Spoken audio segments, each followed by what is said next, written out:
Audi Sport and Mattias Ekström secure three-stage podiums in a row. Even sandy motion sickness can't stop Audi's Super Swede climbing the overall rankings table. The 2023 Dakar Rally really hasn't hesitated to throw curveballs at the Team Audi Sport crew.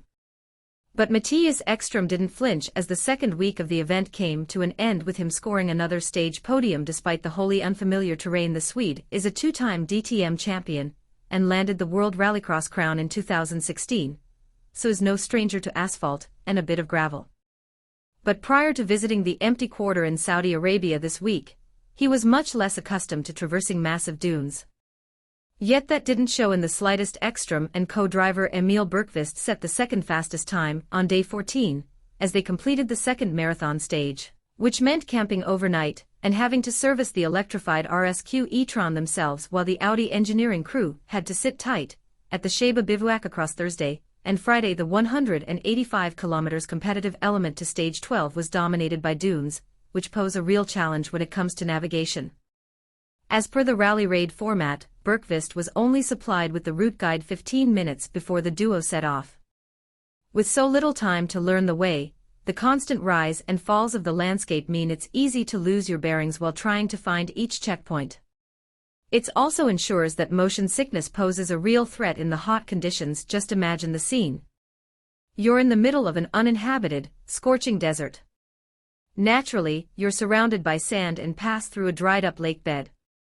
So, which ailment poses the biggest risk to your day? Air seasickness, of course, but the occupants of the number 211 car were unfazed, as they completed the stage in just under 2 hours to finish only 3 minutes behind pacesetter Sebastian Loeb. That completed a hat trick of consecutive stage podiums, and helped the pair to keep climbing to 18th in the overall order. With 2 days of the Dakar Rally remaining, it's for sure a nice result, said Ekström. But when I finished the first stage, I said to Emil, I feel so bad. Firstly, physically, you feel strange going up and down so much. You lose your reference points and you don't feel great. But with the result, I had no idea what to expect. We could have been P10, but then when we saw we were P3 on Thursday, and then P2 today, we were pleased. The impressive result came despite Ekström not pushing flat out in a bid to complete the famous off-road enduro without further incident. He added, if we would take more risks, maybe we would go faster, but you don't know if you will finish. In this region, I must admit I am a real rookie. I've never been in this part of the world before and driving in these types of dunes.